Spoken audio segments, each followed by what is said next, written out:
Shalom Bapak Ibu, Oma Opa, apa kabar hari ini? Saya doakan dan saya berharap keadaan Bapak Ibu dan Oma Opa beserta keluarga, anak cucu tentunya dalam keadaan sehat dan penuh sukacita. Kenapa saya selalu sebutkan penuh sukacita? Kalau di hati Bapak Ibu, Oma Opa sekalian banyak rasa syukur kepada Tuhan, maka sukacita akan menghampiri keluarga kita. Bapak Ibu yang dikasihi Tuhan Yesus Kristus, pada saat ini saya kembali akan memandu pujian, mendampingi Ibu Penetua Tantri Rinukti yang akan membawakan firman dan renungan pada hari ini. Bapak Ibu, sebelum kita memulainya, mari kita bangkit berdiri. Kita akan bersama-sama memuji Tuhan. Pelengkap Kidung Jemaat 27, nyanyikanlah nyanyian baru, bait yang pertama dan ke-6.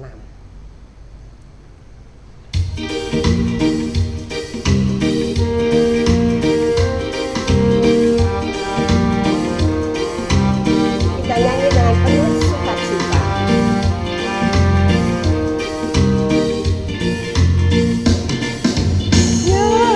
Nyanyikanlah nyanyian baru bagi Allah, pencipta cakrawala, segala serafim pujilah Dia, besarkanlah namanya, bersorak-sorai bagi Rajamu, bersorak-sorai bagi Rajamu.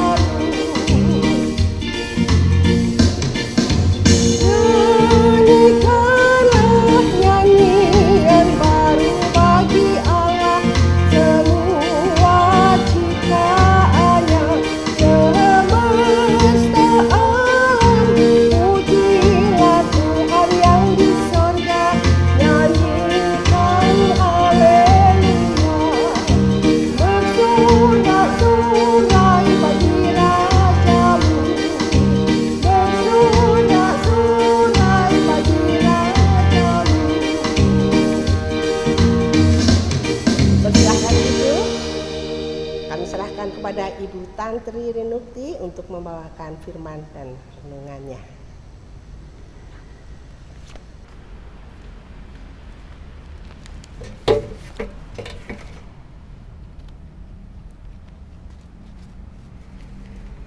Shalom, saya Penetua Tantri Rinukti. Pagi ini akan membawakan firman di dalam persekutuan doa Komisi Usia Lanjut GKI Cilacap. Bapak Ibu yang terkasih dalam Tuhan Yesus, baik anggota Komisi Usia Lanjut maupun siapa saja yang dalam hal ini saat ini mengikuti ibadah online persekutuan doa Komisi Usia Lanjut. Marilah sebelum kita memulai di dalam mengikuti firman Tuhan pagi ini, kita memohon pimpinan Tuhan Yesus di dalam persekutuan doa ini. Allah Bapa yang makasih, kami sangat berterima kasih khususnya Komisi Usia Lanjut GKI Cilacap diberi Tuhan kesehatan dan rasa bahagia di dalam keterbatasan kami. Apalagi dalam saat pandemi ini Tuhan, kami semua di rumah aja, tetapi Tuhan selalu menyertai kegiatan kami di dalam keterbatasan kami. Saat ini Tuhan, pimpin kami di dalam membawakan firman untuk berbagi pada anggota Komisi Usia Lanjut ataupun siapa saja yang mengikuti persekutuan doa ini. Dalam Tuhan Yesus kami berdoa. Amin. Bapak Ibu yang terkasih, kita harus sangat bersyukur bahwa di usia kita tangan kita boleh masih sehat, boleh memegang Alkitab, ataupun Bapak Ibu yang saat ini dalam keterbatasan, Alkitab harus diletakkan di meja, kita harus bersyukur. Bacaan pagi ini agak panjang Bapak Ibu, yaitu dari 2 Samuel 12 ayat 1 sampai dengan 25. Tetapi disitulah kita mengucap syukur pada Tuhan bahwa mata kita masih jelas, otak kita masih bisa menerima firman Tuhan dan bisa menerjemahkan di dalam kehidupan kita. Mari kita baca bersama-sama firman Tuhan pagi ini. 2 Samuel 12 ayat 1 sampai dengan 25. Nathan memperingatkan Daud sehingga Daud menyesal. Tuhan mengutus Nathan kepada Daud. Ia datang kepada Daud dan berkata kepadanya, ada 2 orang dalam suatu kota, yang seorang kaya, yang lain miskin. Si kaya mempunyai sangat banyak kambing domba dan lembu sapi. Si miskin tidak mempunyai apa-apa, selain dari seekor anak domba betina yang kecil yang dibeli dan dipeliharanya. Anak domba itu menjadi besar padanya bersama-sama dengan anak-anaknya, makan dari suapnya dan minum dari pialanya dan tidur di pangkuannya, seperti seorang anak perempuan baginya.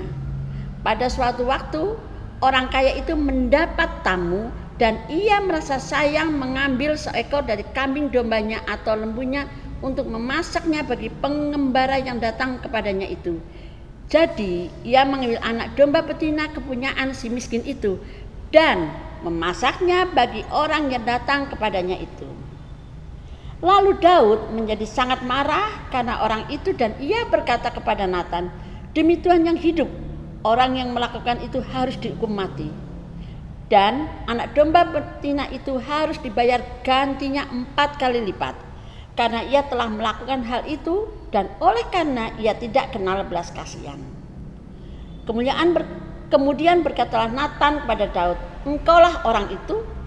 Beginilah firman Tuhan, Allah Israel. Akulah yang mengurapi engkau menjadi raja atas Israel dan akulah yang melepaskan engkau dari tangan Saul. Telah kuberikan isi rumah tuanmu kepadamu dan istri-istri tuanmu ke dalam pangkuanmu. Aku telah memberikan kepadamu kaum Israel dan Yehuda, dan seandainya itu belum cukup, tentu kutambah lagi ini dan itu kepadamu. Mengapa engkau menghina Tuhan dengan melakukan apa yang jahat di matanya? Uria orang Het itu kau biarkan ditewaskan dengan pedang istrinya, kau ambil menjadi istrimu dan dia sendiri telah kau biarkan dibunuh oleh pedang Bani Amon. Oleh sebab itu, pedang tidak akan menyingkir dari keturunanmu sampai selamanya.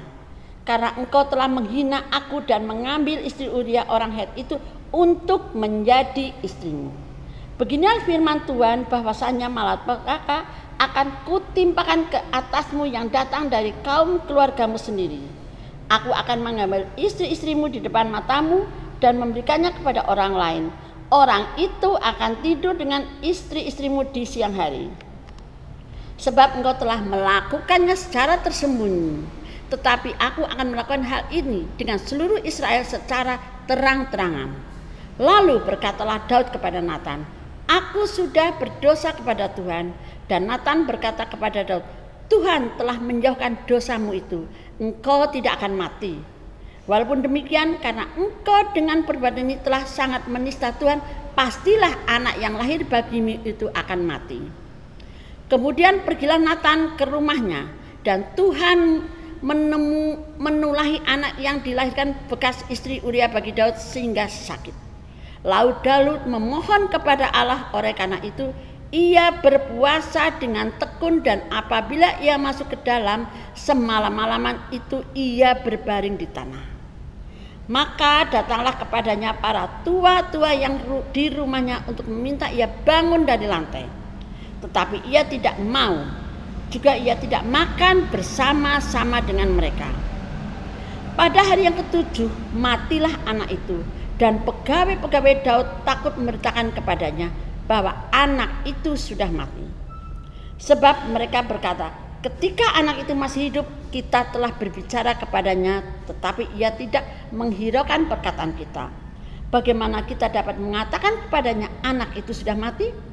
Jangan-jangan ia mencelakakan diri. Ketika Daud melihat bahwa pegawai-pegawainya berbisik-bisik, mengertilah ia bahwa anak itu sudah mati.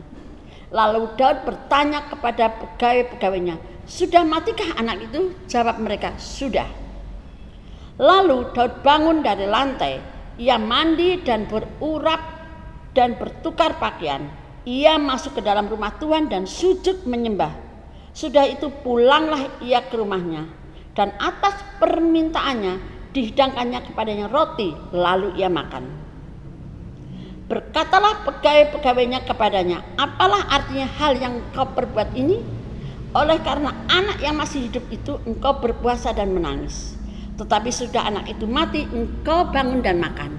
Jawabnya, selagi anak itu hidup, aku berpuasa dan menangis, karena pikirku siapa tahu Tuhan mengasihi aku sehingga anak itu tetap hidup. Tetapi sekarang ia sudah mati, mengapa aku harus berpuasa? Dapatkah aku mengembalikannya lagi? Aku yang akan pergi kepadanya, tetapi ia tidak akan kembali kepadaku. Kemudian Daud menghibur hati Batseba, istrinya. Ia menghampiri perempuan itu dan tidur dengan dia, dan perempuan itu melahirkan seorang anak laki-laki. Lalu Daud memberi nama Salomo kepada anak itu. Tuhan mengasihi anak ini, dan dengan perantaraan Nabi Nathan ia menyuruh menamakan anak itu Yedida oleh karena Tuhan. Demikianlah firman Tuhan yang menjadi dasar dari persekutuan doa Komisi Al-Lanjut. Bapak Ibu yang terkasih dalam Tuhan Yesus, kita semua sudah dikatakan komisi usia lanjut. Tentu usia kita lebih dari 60. Tetapi Bapak Ibu, kita harus punya semangat tetap menjalani hidup ini dengan rutinitas, tetapi beraktivitas.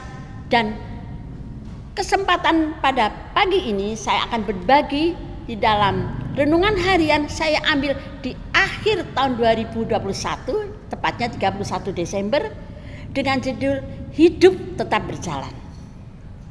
Bapak Ibu yang kasih Tuhan, kita semua sudah membaca ayat dari 2 Samuel 12 sampai 25, begitu panjang. Tetapi ini saya syukuri Bapak Ibu, untuk usia saya masih bisa memegang Alkitab, saya masih bisa membaca dengan jelas, dan Tuhan mengartikan itu pada kehidupan kita, kehidupan saya khususnya. Kita bacakan, kalau Ibu masih ingat renungan harian 31 Desember, mari kita baca. Karena jujur saya Bapak Ibu, saya senang dengan clipping. Apa yang menarik dari renungan harian atau tulisan-tulisan yang menarik bagi saya, selalu saya clipping. Ini adalah salah satu bagian clipping saya. Saya singkat, bicarakan, kita artikan dari ayat Alkitab yang begitu panjang di dalam judul Hidup Terus Berjalan. Setelah Nabi Nathan menegurnya atas dosa perzinanya dengan Batseba, Daud mengakui dosanya dan bertobat. Tetapi ia masih harus menanggung akibatnya. Anak yang dilahirkan Batseba itu sakit. Lalu Daud berdoa, berpuasa, dan semalam berbaring di tanah memohonkan kesembuhan anak itu. Para penasehatnya berusaha menghibur dan mengajak makan, tetapi ia menolaknya. Sepertinya ia sedang menghukum diri, berkabung, menangis, serta memohon ampun dari Tuhan. Hal itu berlangsung selama 6 hari. Lalu pada hari ke-7, anak itu mati. Para pegawainya takut memberitakan kabar itu kepada sang raja. Pikir mereka Daud itu mencelakakan dirinya. Namun ketika Daud mengetahui anaknya telah mati, ia melakukan tindakan yang membuat orang-orang heran. Ia bangun dari lantai, mandi, berurap, berganti pakaian, beribadah ke rumah Tuhan, pulang dan makan. Alasannya ialah, selagi anak hidup, aku berpuasa dan menangis, karena pikirku siapa tahu Tuhan mengasihi aku sehingga anak itu tetap hidup. Tetapi sekarang ia sudah mati, mengapa aku harus berpuasa? Dapatkah aku mengembalikan lagi? Daud telah melakukan berbagai upaya untuk kesembuhan anaknya itu. Namun ketika kenyataannya berbeda dari harapan, ia tidak larut dalam duka. Ia bangkit, menghibur istrinya, dan melanjutkan hidupnya dalam Tuhan. Memang ada hal-hal di luar kendali kita. Jika demikian, hanya berserah pada Tuhan dan jalinnya hidup ini. Ini merupakan langkah iman yang dapat kita tempuh. Jadi Bapak Ibu yang terkasih, kita semua sudah menjalani kurang lebih mau 1 tahun di rumah aja. Ibadah online. Anak-anak yang jauh dari luar kota tidak datang pada kita. Kita mau ke sana pun kita tetap dibatasi. Kalaupun keluar kota kita harus pulang isolasi mandiri 5 hari. Banyak perubahan yang harus kita jalani saat pandemi COVID-19. Tuhan nanti pasti punya rencana. Apalagi kita Bapak Ibu usia lanjut ini membatasi gerak kita. Membatasi saya untuk beraktivitas di luar. Tetapi kami percaya di dalam keterbatasan kita, di dalam keterbatasan Bapak Ibu, kita masih berbagi. Berbagi apapun tuh akan diterima Tuhan dengan ikhlas. Berbagi sangat sederhana Bapak Ibu. Mungkin di sekitar Bapak Ibu ada tetangga yang maaf sekali dalam kondisi pandemi ini untuk makan aja mungkin tidak bisa. Bapak Ibu akan jauh lebih mengerti. Sangat menolong untuk mereka-mereka yang membutuhkan. Sehingga di dalam 2 Samuel 12 ayat 1 sampai dengan 25. Apa yang kita bayangkan rencana tahun ini kita mau ke A, ke B atau mau ke mana. Ini semua mungkin rencana itu menjadi ditunda. Tetapi kita tetap bersemangat untuk menjalani hidup kita. Bukan sisa hidup kita ya Bapak Ibu. Hidup kita untuk selalu bersyukur pagi hari. Tuhan sudah memberi kesehatan kita dengan bangun, dengan bisa berdoa, dengan beraktivitas sederhana, olahraga, jalan kaki atau apapun, syukurlah itu Bu. Bapak Ibu bisa sarapan bersyukur. Banyak mereka yang tidak bisa sarapan. Bapak Ibu bisa bersyukur. Masih banyak mereka yang tidak pegang HP untuk mengetahui keadaan mereka. Maka kita selalu bersyukur dan berbagilah di dalam keterbatasan kita. Hidup terus berjalan. Semangat Bapak Ibu. Semoga ayat ini menjadi support bagi kita, khususnya anggota Komisi Usia Lanjut GKI Cilacap ataupun semua Bapak Ibu ataupun saudara-saudara yang mengikuti ibadah ini. Terima kasih. Tuhan memberkati. Mari Bapak Ibu kita melanjutkan dengan doa syafaat.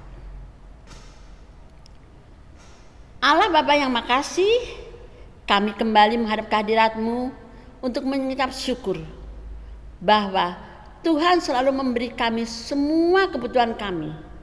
Juga Tuhan, kami ingat anggota Komisi Usia kami yang ada di luar kota, Pak Giarto dan Bu Giarto, ataupun dimanapun yang kami tidak bisa sebutkan satu persatu.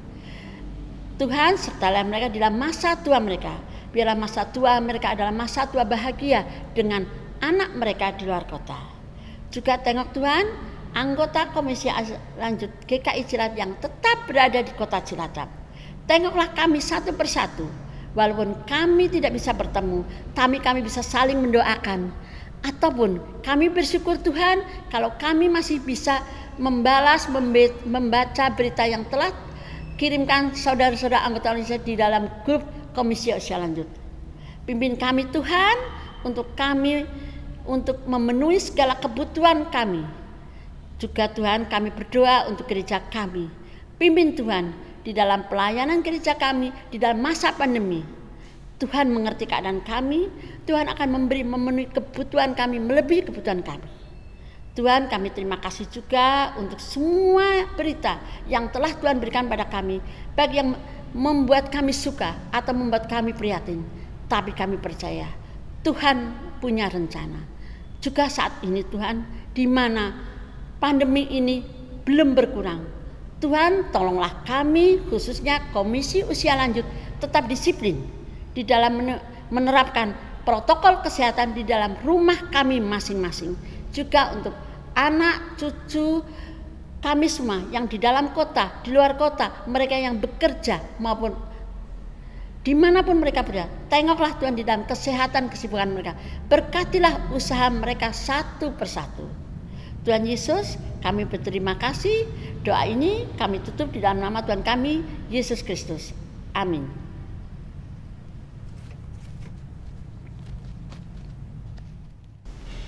Bapak Ibu, Oma Opa dan semua Pemirsa yang ada di rumah, kita sudah mendengarkan renungan dari Penetua Ibu Tantri Rinukti dengan tema hidup terus berjalan. Dan kita yakin apabila kita memang mengandalkan Tuhan, kita percaya sama Tuhan, kasih setia Tuhan tidak akan meninggalkan kita. Apapun yang terjadi di dalam kehidupan kita, kita bersyukur karena kasih setia Tuhan selalu ada di dalam keluarga kita. Mari kita tutup ibadah persekutuan doa Komisi Usia Lanjut GKI Cilacap ini dengan kembali memuji Tuhan dari pelengkap Kidung Jemaat 14. Ku nyanyikan kasih setia Tuhan. Mari kita bangkit berdiri.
Demikian tadi Bapak Ibu, Oma Opa sekalian, persekutuan doa Komisi Usia Lanjut GKI Cilacap sudah selesai. Kita akan bertemu lagi pada hari Selasa yang akan datang.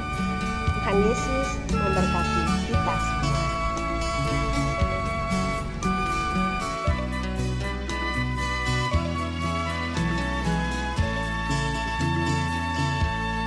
Sajeke aku nderek Gusti, uripku tansah diberkahi, hatiku ayem tentrem, atiku ayem tentrem, kabeh iku Gusti Yesus kang maringi. Sajeke aku